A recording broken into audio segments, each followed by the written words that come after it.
Ya, Assalamualaikum warahmatullahi wabarakatuh. Nama saya Kakak Ramadan dengan NIM 044 dari Prodi Teknologi Rekayasa Otomasi dari kelas B. Di sini saya akan membahas untuk praktikum mata kuliah praktikum sistem embedded, yaitu dengan materi FreeRTOS Middle. Oke, kita mulai dari pengertian terlebih dahulu. Kita mulai dari definisi terlebih dahulu. RTOS atau Real Time Operating System adalah sistem operasi yang dirancang untuk memproses data dan memberikan respon dalam waktu nyata dengan batasan waktu yang ketat. Nah, untuk jenis RTOS itu ada Hard Real Time, Soft Real Time, dan juga Firm Real Time. Nah, untuk karakteristik dari RTOS ini yaitu ada deterministik, yaitu waktu respon yang dapat diprediksi. Kemudian prioritas tinggi, yaitu manajemen tugas berprioritas. Kemudian resource efisien, yaitu optimasi untuk sistem embedded dan low latency. Nah, FreeRTOS ini adalah RTOS open source yang populer untuk embedded system. Kemudian kita masuk ke arsitektur FreeRTOS. Yang pertama yaitu kernel, yaitu ada task scheduler, task management, dan time management. Kemudian ada konfigurasi, kemudian yang ketiga intertask, yaitu seperti QA, kemudian semaphore, mutex, task notification, event group, dan juga software timer.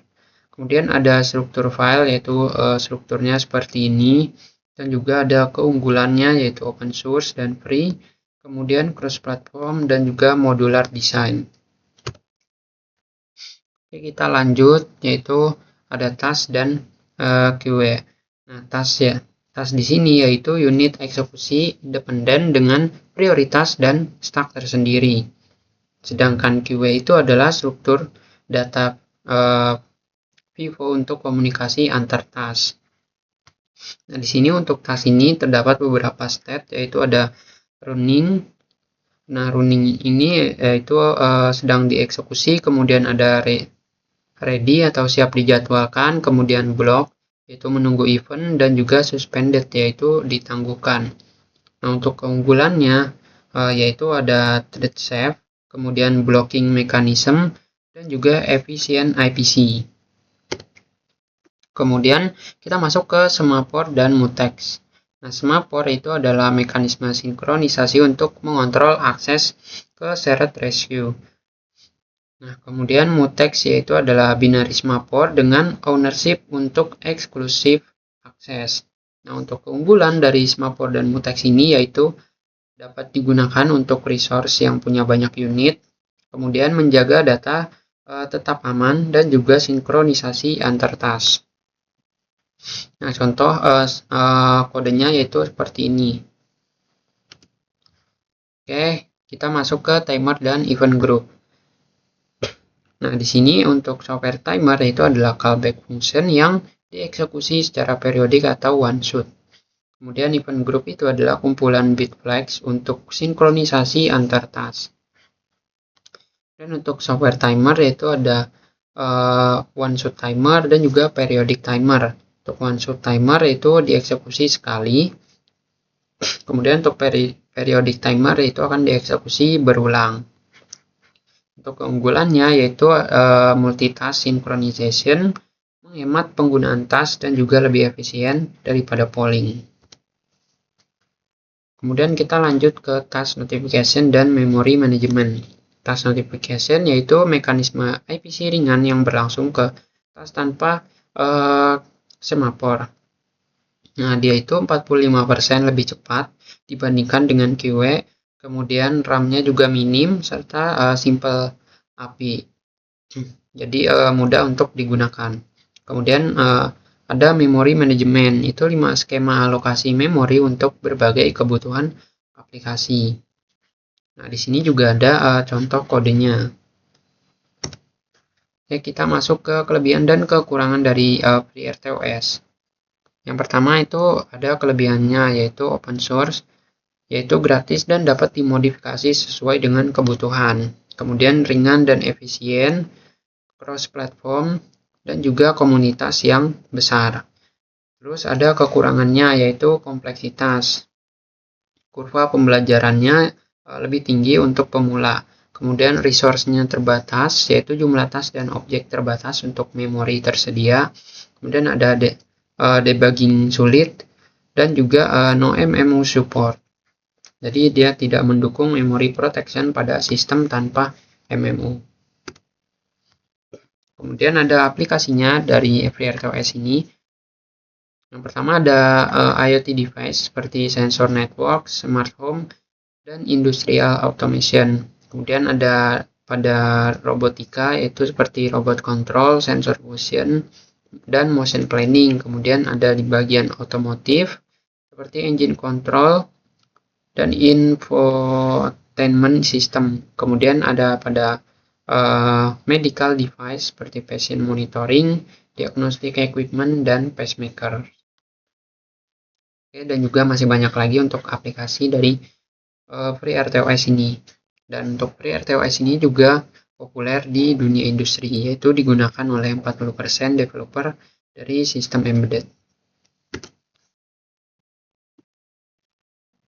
Oke, jadi pada percobaan kali ini kita akan membahas untuk programnya terlebih dahulu. Nah, di sini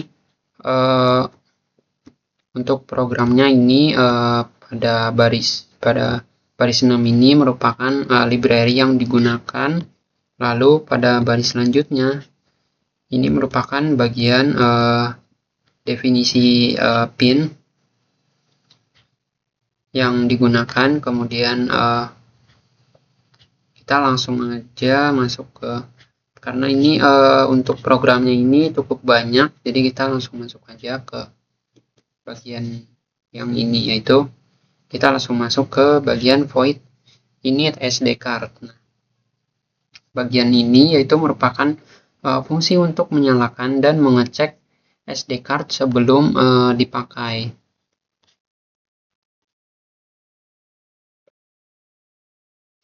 Nah, kemudian kita masuk ke void task read DHT22. Nah, ini merupakan fungsi untuk membaca DHT22, yang dimana fungsinya yaitu adalah task FreeRTOS untuk membaca sensor DHT22 yang digunakan. Jadi dia berfungsi untuk task membaca sensor DHT22 yang digunakan. Kemudian kita masuk ke void task write CSP, yaitu ini adalah task 2, yang dimana ini berfungsi, bagian ini berfungsi untuk task untuk menulis data sensor ke SD card dalam bentuk file CSV. Nah, kemudian kita langsung masuk lagi ke, tadi sampai sini kita masuk ke void task LCD, yaitu task 3. Nah, di sini yaitu merupakan fungsi yang digunakan untuk task 3, yaitu untuk menampilkan data ke LCD I2C-nya. Nah, jadi seperti itu. Kita masuk ke task 4. Nah, yaitu void task read CSV. Nah, pada bagian ini yaitu merupakan sama seperti tadi, yaitu merupakan fungsi untuk membaca isi file CSV dari si SD card. Kemudian kita lanjut ke void setup. Nah, pada bagian ini akan memulai komunikasi serial pada fungsi void setup ini. Nah, ini adalah fungsi yang akan dijalankan pertama kali saat ESP32-nya itu dinyalakan. Nah, di sini dia akan memulai komunikasi serial. Kemudian akan mengaktifkan sensor, lalu dia akan menyalakan LCD-nya.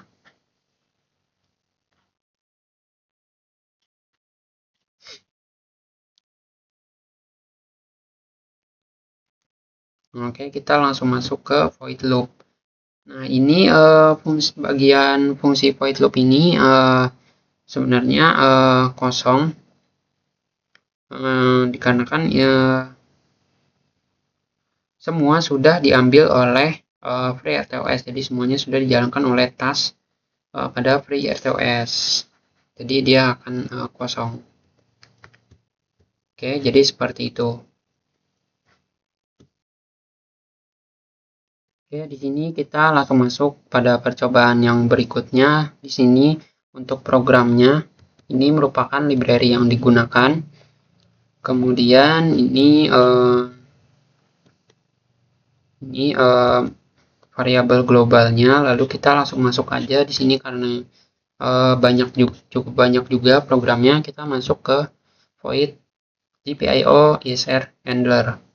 Nah, di sini pada bagian ini merupakan fungsi untuk menangani interrupt tombol, di mana fungsi ini akan dipanggil otomatis oleh ESP32 ketika tombolnya itu ditekan.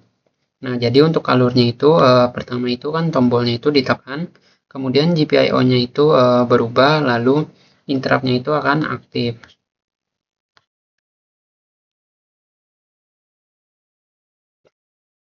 Sini juga terdapat debounce, yaitu untuk mencegah tombol terbaca berkali-kali.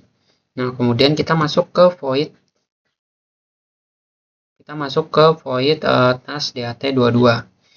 Nah, ini merupakan fungsi untuk task DHT22, yang dimana pada fungsi ini yaitu merupakan fungsi task FreeRTOS untuk membaca sensor DHT22. Yaitu tugasnya yang pertama yaitu mengecek apakah tombolnya itu tidak ditekan. Nah, kalau tidak ada tombol, maka akan lanjut untuk membaca sensor. Kemudian setelah itu akan membaca suhu. Kemudian setelah itu akan membaca suhu dan setelah itu akan membaca kelembapan.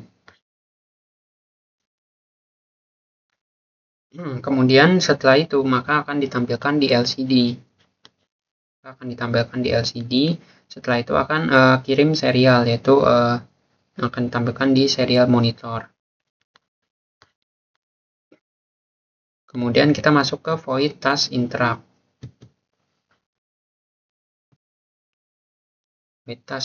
Nah, ini merupakan fungsi task FreeRTOS yang akan menangani kejadian dari tombol. Nah, perbedaannya dengan ESR, yaitu ESR itu mendeteksi tombol, sedangkan task ini yaitu akan menjalankan aksi.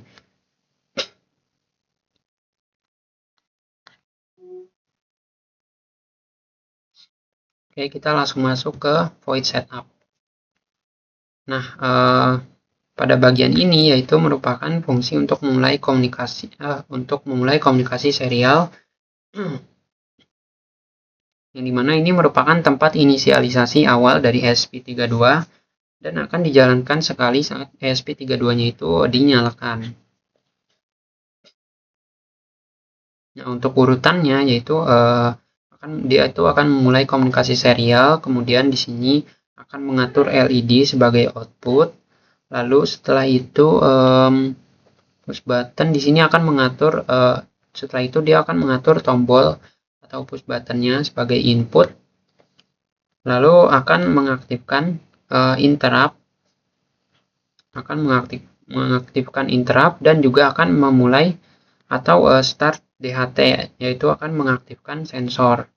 Kemudian setelah itu akan memulai atau start LCD atau mengaktifkan LCD I2C-nya, lalu dia akan membuat task.